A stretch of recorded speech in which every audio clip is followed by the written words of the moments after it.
반갑습니다. 에 웹사이트에 되게 빠졌다가 나온 것 같습니다. 아무튼 그 메타라고 하는 영역이 현재는 아직까지 모호한 작년까지는 뭐 워낙 팬데믹이 심해서 격리해야 될 상황에 즐길 수 있을 만한 거리가 미디어 콘텐츠밖에 없었는데 그래서 메타버스가 그나마 관심을 대상이었긴 했는데 지금은 좀 주춤한 것 같네요. 어떻게 보세요? 요즘에 최근의 메타 산업은? 실제 몇 년 전에 VR, ER, XR에 또 투자나 또 정부 지원들도 굉장히 많았다가 VR도 좀 이렇게 작아지고 그러면서 메타버스 일부 제페토 같은 경우는 좀 과대 포장돼 있다 이런 얘기들도 있었고 아마 지금 굉장히 과도기적일 거예요. 그래서 그 알맹이가 정말 얼마나 인터랙티브하고 얼마나 지속 가능한지 재방문 유도나 요거를 아마 고민하시는 게 지금 대표님의 제일 큰 고민이시고 그 솔루션을 지금 만들고 있다라고 이해하고 있어요. 광파님께서는 메타버스 뭐 이용하거나 경험해 보신 적 있으세요?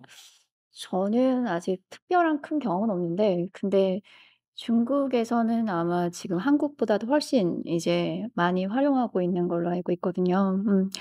그리고 지금 저는 이제 많이 눈에 띄는 게 가 보지는 않았지만은 작품, 전시회, 그림 아트 관련해 가지고 지금 그쪽으로는 메타버스를 다양하게 이용하고 있는 것 같고 이제 그런 니즈들이 많기 때문에 그쪽 방면에 이제 메타버스 투자가 좀 많이 최근에 며칠 전에 또 집행이 된 걸로 알고 있어요. VC에서 40몇 억을 투자를 했더라고요 보니까. 그림 근데 아트 오늘 쪽으로. 강사님 그 의상이 예. 굉장히 아 휴대 아티스트적이고요. 아티스틱한데 그래서 그런 쪽에도 적용이 쉽지 않을까라고 생각을 해요. 왜냐하면 음성이나 아니면 뭐 그런 게임 쪽은 아직까지 더 기술들이 많이 들어가야 되는 거기 때문에 지금 현재로는 그쪽에 투자가 활발히 일어나고 있는 것 같습니다. 대표님이 이렇게 몸담아 녹아 있는 그 메타버스의 산업에서 네. 현재 가장 어려운 부분은 뭐라고 생각하세요? 가장 큰 어려움은 사실 이제 유지가 아닐까요? 그러니까 이제 메타버스가 너무 이제 거품이 살짝 꺼지면서 사람 대부분의 그러니까 일반 고객분들은 그런 생각을 하세요. 뭐 약간 좀 특정 이름을 언급하면 이거 리니지 아니야? 메이플 아니야? 이런 식으로 게임이 아니냐? 요거랑 다른 게 뭐냐? 그러면은 예전에는 2D로 제공하던 서비스들이 단지 3D로 바뀐 것뿐인데 이게 뭔가 메타버스 맞아요? 이렇게 혼동을 하시는 분들이 계시는데 사실 그렇게 말씀드리면 맞긴 맞죠. 맞긴 맞는데 메타버스라는 건 더 그러니까 말 그대로 제가 아까 디지털 트윈이라고 얘기했잖아요. 더 다양한 것들이 안으로 들어와야 되는데 아직 고객 가독이라서 저희는 약간 버텨야 되는 단계, 유지를 해야 되는 단계라서 그게 제일 어려운 걱정인 것 같아요. 경험해 보신 메타버스 기업들 있으세요?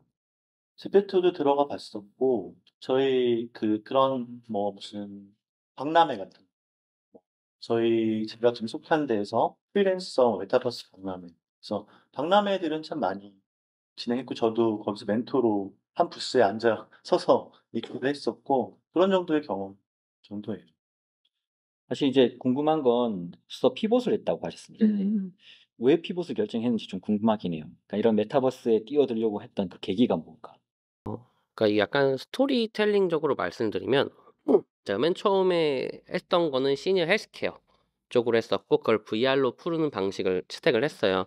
근데 이게 제가 운이 좀 안 따르는 것 중 하나가 제가 이제 20년도에 창업을 했다고 했잖아요. 그럼 그 아이템을 준비한 게 19년도 말인데 저희가 코로나가 언제 터졌는지 생각을 해보시면 시니어 헬스케어는 절대 안 되더라고요. 그러니까 제가 이제 뭐 알파, 베타, MVP 버전을 만들어서 뭔가 테스트를 하려고 하더라도 이제 시설이나 어르신들 계시는 곳 가면은 당연히 고위험군 환자분들도 많이 계시기 때문에 일반인은 출입이 불가능해서 저희가 아예 테스트가 안 되는 상황이었어요. 그래서 어떻게 하지 하다가 딱 이 메타버스 이 서비스 자체는 저희가 21년 작년 2월쯤에 사이드 프로젝트로 뭔가 이런 게 있으면 어떨까 저희 개발팀장님이 나 이거 한번 해보고 싶어 해가지고 그러면 한번 사이드로 만들어 보자 해서 만들게 됐던 거고 당연히 그거 덕분에 이제 약간 상업 경진 내에서는 되게 좋은 반응을 올렸어요. 그 당시 이제 비대면이 활발했던 시기니까. 근데 원래 그거는 사이드로 사이드였던 거고 저희가 원래 하고 있었던 건 시니어 헬스케어였잖아요. 그래서 그냥 그거를 한 5-6개월 정도 더 하다가 아시다시피 메타버스라는 게 8월부터 막 갑자기 확 떴잖아요. 그러면서 이제 콜백이 오시는 거예요. 2월 달에 만들었던 거 혹시 더 진전된 거 있으신가요? 아니면 지금 서비스 운영하고 계신가요? 근데 이제 그런 와중에 저는 이제 혼돈이 오는 거죠.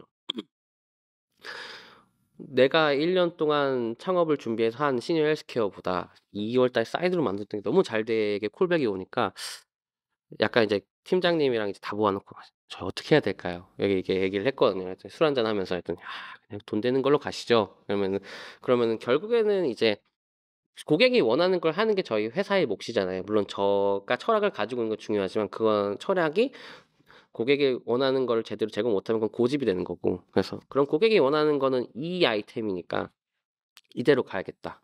해가지고 완전히 피봇을 하게 됐습니다. 이 대목에서 음. 실제 그래야 돼요? 그러니까 창업자가 본인이 정말 창업팀이 원하고 바라고 변화를 주고 싶어 하는 그 분야의 아이템을 고집스럽게 만드느냐, 아니면 그 시대와 상황이 그 아이템을 원하기 때문에 거기에 초점을 맞춰서 피봇을 해야 되느냐, 이게 항상 저 고민이었거든요. 창업가 때만. 어떻게 보세요? 저는 이제 요 근래에 저희 회사에서 이제 멘토링 해주는 기업이 있었어요. 근데 이제 그 기업도 똑같아요. 그러니까 본인이 하고자 하는 건 있는데 다른 쪽에서 매출이 나는 거예요. 그래서 저 만났는데 그래서 제가 물어봤어요. 대표님 2년 안에 그거 하시고 싶은 거 하실 수 있겠냐고. 지금 시드 단계니까. 그러니까 못할 것 같아요라고 하시더라고요. 그러면은 지금 일단은 이제 조직이 유지가 되고 살아남아야지 원하는 걸 하실 수 있으니까 그러면 이제 매출이 나오는 것부터 먼저 하시라고. 그러니까 나머지 거는 정부 사업을 태우라고 그때 이제 멘토링을 해 드렸거든요. 그래서 지금 비슷하게 방향을 잡아가고 계시고 있습니다. 일단 유지가 돼야 되니까요, 스타트업은. 그런 방면에서 조금 생각을 했던 것 같아요. 그런 고민과 질문들에서 양자택일의 접근이 아닐 수 있다는 건 그쵸. 확실해요. 그래서 정말 내가 너무 하기 싫은 거가 여기서 매출이 난다고, 그러니까 매출이 나는 건 참 감사한 일이죠. 매출도 안 날 경우가 있고 음. 뭔가 반응이 있어. 근데 이 안에서 여기에 에센스, 어떤 기저에 깔린 본질을 여기 좀 녹여버릴 필요가 있는 그쵸. 거죠. 그래서 요것들이 뭐 어떨 때는 8대2, 어떨 때는 뭐 이렇게 병행이 될 거고, 이게 서로 시너지가 되거나 그쵸. 왔다리 하면서 그 부분들이 막 제일 많이 고민이실 거고, 그렇게 지금 하고 계실 거예요. 그 최초 아이템을 기획했던 시니어 헬스케어가 그 최초 그렇게 하고 싶어 했던 아이템. 그러니까 뭐 뭔가 사회적 변화도 주고 우리가 뭔가 기여도 할 수 있을 만한 아이템이다. 그거는 이제 저희 집안에서 약간 일어나는 문제점을 해결하고서 그거를 이제 창업을 해야지 했던 계기가 됐는데 아직까지 그건 가슴속에 남아있죠. 언젠가는 하겠다. 그렇지만 이제 시장 상황과 이런 걸 고려하고 어쨌든 이제 팀원들도 제가 월급을 줘야 되니까 그러면은 언제까지고 버틸 수는 없잖아요. 그러니까 돈 되는 걸 먼저 물론 저도 전시회 되게 좋아하고 보는 것도 콘텐츠 되게 소비하는 거 좋아하거든요. 그래서 마침 또 결도 맞으니까 그럼 이쪽으로 먼저 내가 시장도 좋아하니까 갈 때까지 한번 가보자. 가서 성공을 해서 그 다음에 다시 돌아도 늦진 않았다는 생각으로 팀원들이랑 같이 결단을 했죠. 제가 또 한 가지 좀 궁금한 건, 저희가 생각하는 메타버스라고 하는 게 결국 그 사이버 공간에 사람들이 모여서 뭔가 공통의 가치를 즐기고 또 해산하고 하는 그런 과정의 반복이잖아요. 모이기 쉽고 장소와 시간에 구애받지 않는다라고 하는.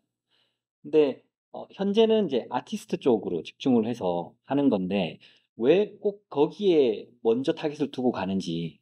그 사실 이전까지 굉장히 많은 분야의 메타버스에 대한 콜라보를 적용하려고 시도했던 것도 있습니다. 교육이라든가 뭐 이벤트 행사 같은 거, 박람회 이런 거 있었는데, 아티스트 전시회 이쪽으로 타깃을 잡는 이유가 있나요? 혹시 뭐 거기서 좀 좋은 경험들이 있었던 건가요?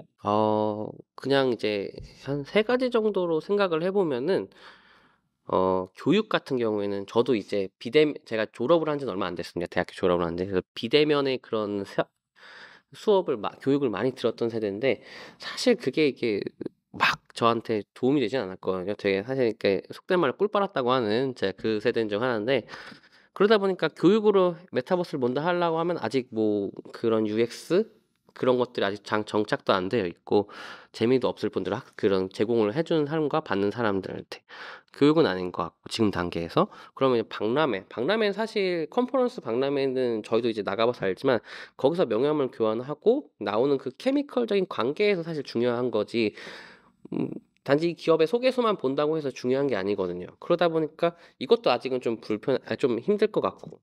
그러면은 이것들의 공통점은 다 동적인 컨텐츠들이거든요. 그러면은 동적인 컨텐츠가 지금 적용이 어려우면은 정적인 컨텐츠도 먼저 시작을 하는 게 맞지 않을까?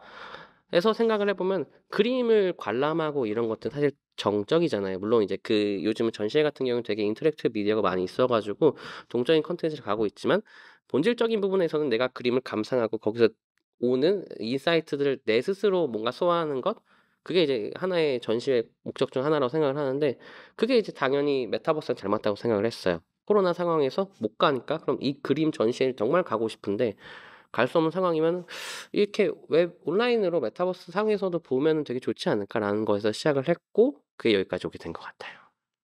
예상되는 어려움이 있을까요? 저도 어디 이렇게 세미나에서 어떤 연사분이 한 얘기 중에 좀 원론적이긴 한데, 메타버스에 이제 재방문이나 이게 일어나기 좀 힘들고 한 것들이 어찌 됐건 바라보는 관점이 인터랙티브가 없다면 사실 힘들다. 네. 지금 그림이나 그 학원 입장은 지금 아주 초기 타겟으로 잡으시는 건 저는 충분히 이해가 가요. 여기서 인터랙티브를 어떻게 아예 다른 아이템으로 가야만 하는가? 이 안에서 뭐가 있는가? 뭐 어떤 분이 이제 그런 아뜰리에 같은 것들을 메타버스 하겠다 그랬더니 누군가가 그렇게 그냥 보기만 하는 메타버스랑 좀 사실은 좀 아쉬움이 많다. 뭐 이렇게 얘기를 하시더라고요. 그래서 그런 요소들, 흔히 말하는 즉시성, 이때만 할 수 있다. 또 여기서 뭔가 나 혼자 그냥 보는 게 아니라 내가 뭔가를 할 수 있다. 하든 그런 부분들 어떻게 좀 반응이 좀 좋았던 프로젝트가 있나요? 최근에 저희 이제 학교 후배였던 지인분 중 한 분이자 지금 스타트업을 하고 계신 분이랑 콜라보를 하게 됐는데 그 친구를 좀 홍보를 해드리면은 장애 예술가분들 위한 플랫폼을 만들고 계신 분이에요. 거기 이제 장애 예술가, 시각장애인 분들이 먼저 아티스트 분들도 계셔서 그거를 이제 직접 만들어서 전시회를 대신 개최해주는 그런 식으로 활용하시는 분이 계시는데 저도 이제 그 전시회 오프라인을 가봤거든요. 근데 되게 잘 안 보이시는 분들인데도 정말 아름다운 작품들을 많이 전시를 하셨어요. 만들고 계셨고. 근데 그분들의 좀 약간 불편한 점은 본인들이 잘 안 보이시니까 전시를 어디다 열 수 있는지를 모를 뿐더러 잘 안 되는 거예요, 배치가. 그러니까 그걸 이제 풀어내고 계신 분 중 하나인데, 그걸 또 메타버스랑 같이 또 저희랑 진행을 했거든요. 그러니까 일단 취지도 되게 괜찮았고, 작품도 아름다웠고, 특히 이제 되게 왜 기억에 많이 남냐면, 사실 이제 저희가 확신을 가지고서 플랫폼 만들고 이렇게 꾸며줄 거야라고 기대를 하지만 100% 확신은 사실 아니잖아요. 근데 한 98% 확신을 한다고 하면 나머지 그 2%를 채워준 게 거기 있는 디자이너 분이셨어요. 너무 아름답게 꾸며주시고 뭔가 진짜 정말 그 배치라고 할까요? 컨텐츠에 대한 배치를 정말 막 진짜 게임처럼 꾸며주셨어요. 그래서 너무 감사했고, 그런 긍정적인 그런 감사했고, 부정적인 측면은 너무 기억난 게 뭐냐면 저희 서비스 내에 사용할 수 있는 모든 용량을 다 사용하셨어요. 그래서 그분 덕분에 우리의 BM이 좀 더 확실하게 되는 계기가 돼서 그 기업이랑 콜라보한 게 정말 기억에 많이 남습니다. 사실 이제 메타버스라고 하는 영역에 있는 플레이어들이 자칫 하다가는 그냥 기존 그런 박람회나 혹은 뭐 미술관에 있는 작품들을 디지털화 시켜주는 용역사 형태로 밖에 전락하지 않는다라는 오해를 받을 수 있거든요. 근데 대표님 아이디어는 확실히 그런 면에서 좀 다른 것 같아요. 이걸 플랫폼이라니까 툴킷이라는 도구의 형태로 제공하고 그 안에서 마음껏 본인의 꾸미고 싶은 메타버스를 꾸미라라는 게 취지인 거잖아요. 네, 맞아요. 그러다 보니까 정말 그분이 우리의 가장 좋은 베스트 사례가 지금 돼가고 있는 것 같아요. 근데 그런 의미에서 미술관이라고 하는, 그러니까 미술 작품이라고 하는, 결국 누군가는 이 작품을 제대로 표현하게끔 디지털화 시켜주는 역할을 해야 되는데, 이게 그냥 일반 유저들한테 그렇게 하라고 맡겨도 되는 건가요? 음, 사실 그래서 저희 두 가지를 같이 병행은 하고 있어요. 그러니까 작품만 만드시고 이제 그걸 어떻게 배치할지 좀 어려우신 분들은 이제 저한테 맡기시면, 지금은 이제 저희가 크게 서비스를 막 공격적으로 하고 있는 건 아니니까 그 구독료를 내고 일단 고객을 모으는 입장에서 저한테 맡기시면 저희도 이제 우리 디자이너분한테 좀 머리를 싸매라고 해서 이제 많이 배치를 해주고 작품을 하는데, 그거 외에도 그냥 그런 배치와 구조에 대한 인사이트가 있으신 분은 직접 하시거든요. 그러면은 때로는 저희가 할 때보다 더 좋게 나오는 경우도 있어요. 저희가 뭐 이제 사례가 엄청 많지는 않지만 지금 나오고 있는 사례들 보면은 되게 정말 잘 꾸며 주시더라고요. 제가 이거는 서툴지만 조금 이미 아마 대표님 생각하고 계시고 이미 했을 수 있는데요.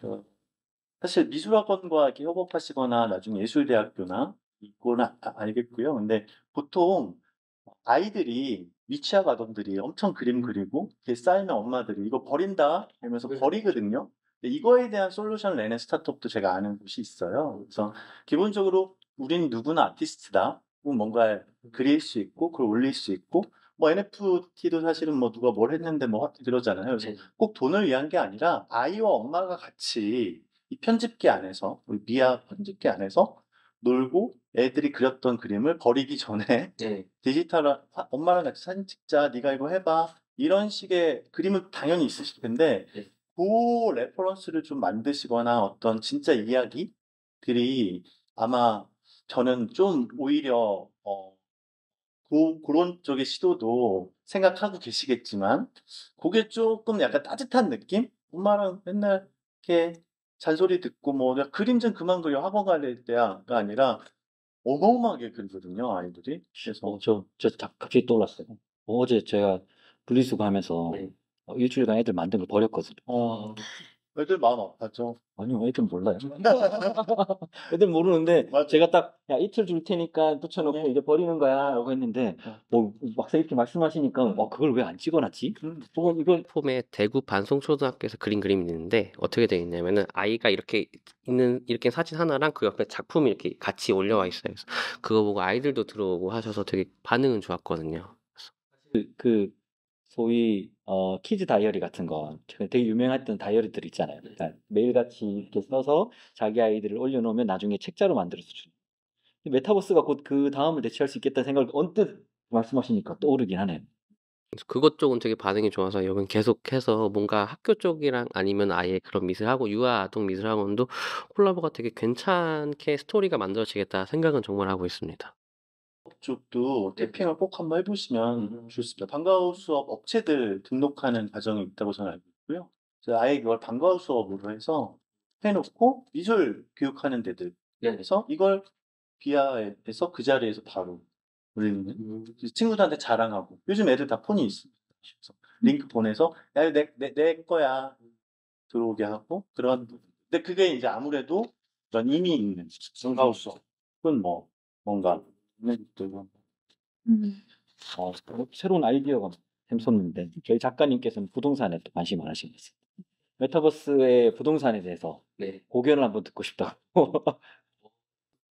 그러니까 메타버스 부동산이라고 하는 가장 큰 이제 이게 장점 혹은 이게 되기 위해서는 어떤 과정을 거쳐야 되는가를 짤막하게 말씀드리면 제 생각으로는 장점이라고 하면 그렇죠. 제가 이제 예를 들어서 서울에 사는데 부산으로 내려갈 상황이 생겼는데 집을 어쨌든 봐야 되잖아요. 그런 상황에서 그냥 이제 뭐 어플이나 이런 사진으로만 보면 사실은 문제가 있고 그렇다고 부산까지 내려갈 수는 없고 그거를 이제 뭐 지금 메타버스 상에서는 아예 그냥 모델링이지만 결국에는 가면은 그러니까 AR도 같이 가야 되거든요. 그래서 AR 형식으로 이걸 구경해서 구조가 이렇네, 뭐 뷰가 괜찮네 이러면은 그럼 방문 의사 있거나 혹은 구매 의사가 있어. 이렇게 장점 미리 볼 수 있는 프리뷰에 더 디테일한 장점이 전 있는 것 같고 가기 위해서는 이제 뭐 사실은 NFT가 전 반드시 필요하다고 해요. NFT가 뭐 이제 우리가 흔히 요즘은 뭐 토큰 가상 비트코인 아니야라고 말씀하시는데, 그러니까 우리 NFT라는 건 사실 인증서의 개념이라고 보시면 돼요. 이건 유일한 인증서다라고 보면 되는데 그러면은 우리가 생각했을 때 인증서란 개념을 잘 적용할 수 있으려면은 부동산에서 뭐 등기부등본 결제할 때도 이 인증서로 결제를 할 수 있고 그러면은 그게 되는 거죠. 내가 우리 플랫폼 안에서 만약 부동산 기능이 활발히 있으면 부산에 있는 집을 계약할 때 NFT로 유일한 NFT로 이제 계약을 하게 되면은 나중에 거기 가서 그게 실물 부동산 등본이 될 수 있는 그게 제가 그리는 비전 중 하나거든요. 그쪽까지도 또 관심 있게. 물론 이제 이거 하려면 정말 많은 이제 스텝을 밟고 엄청나게 이제 제가 성장을 해야겠죠, 저희 회사가. 근데 이제 그냥 그렇게 하면은 일단 기본적인 구조는 나오지 않을까 생각을 해서 저 뒤에다 이제 붙여놨습니다. 우리 결국 우리 스위드 팩토리는 가상 공간의 전시회는 아닌 거죠, 그죠? 가상 공간에 메타버스를 만들 수 있는 그런 플랫폼. 네, 저희는 이제 처음에는 그냥 메타버스 콘텐츠 저희가 지금 말씀을 드린 홍보하는 건 콘텐츠 제작 및 공유 플랫폼이고요. 원래는 이제 아트로 시작을 했다가 점차 넓혀서 결국에 이제 모든 것들이 저희 안에 좀 담길 수 있는 이 얘기를 우리 저희 개발팀장님이 좀 어필을 하세요. 우리 개발팀장님이 자기 스스로도 얘기를 하시는 게 이런 말 해도 될지 모르겠지만 스스로 매드 사이언티스트라고 하시거든요. 그러니까 그분의 약간 꿈은 그거예요. 그러니까 제 동기이기도 한데 그 학교 동기이기도 한데 그분의 꿈은 이 화학 실험이나 이 모든 실험 시뮬레이션이 이 가상 공간에 일어나고 이게 괜찮다 싶으면 오프라인을 오는 그런 걸 좀 만들고 싶어 하세요. 근데 그러려면 되게 많은 과정들이 필요하잖아요. 근데 자기가 그거 다 하겠다.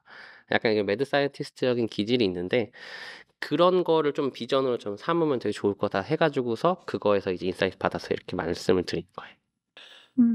저는 궁금한 게 이제 메타버스에 담는 게 이제 많으면 좋긴 좋은 건데 이제 그에 따른 기술이 있어야 되고 사용자 경험이 있어야지만이 메타버스가 살아남을 수가 있잖아요.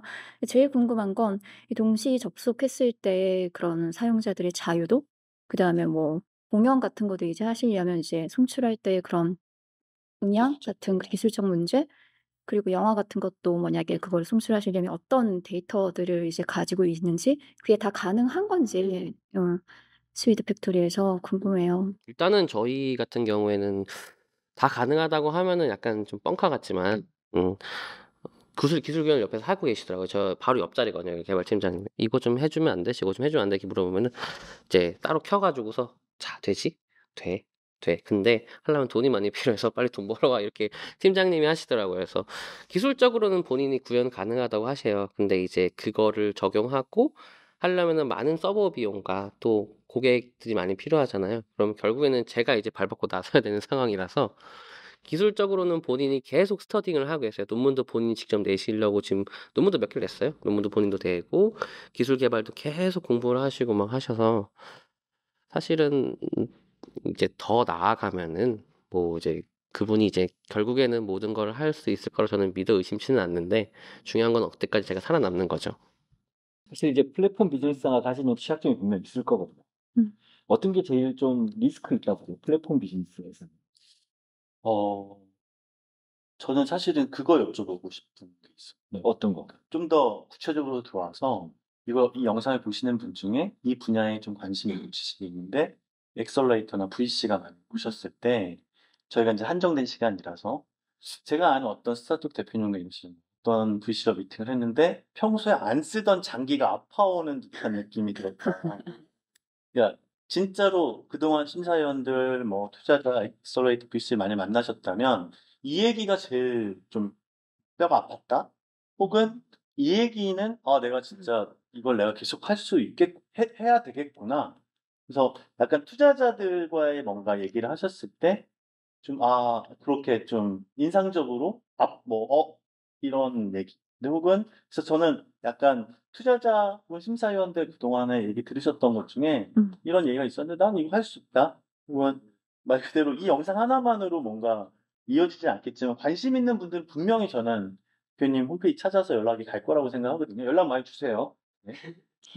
그래서 뭐 얘기를 해드리면 이거는 투자자분들 만난다기보다는 저희가 그냥 하면 저희도 이제 시장 분석하고서 기업 분석도 많이 하잖아요. 저희랑 동종업계 있는 기업 분석하면 뭐 다 그런 건 아니지만 사실 우리 저희가 아무래도 이제 기술적인 얘기를 계속 할 수밖에 없는 것 같아요. 디자인 팀이랑 기술 팀이 많이 있다 보니까. 그래서 이제 보면은 업계 동향이라는 게 있으면은 스타트업 투자, 메타버스 아트 투자는 이런 거 되게 많이 받더라고요. 그래서 저희도 들어가면서 한 번씩 테스트를 해보거든요. 어플리케이션 할거 해보면은 우리 팀장님이 항상 화를 내요. 내가 이 친구들보다 더 뛰어나고 우리 기술력이 안에 더 많은데 왜 우리는 돈을 투자를 못 받고 있냐 이러면서 그래서 그냥 저희가 내세울 수 있는 건 아직까지는 기술.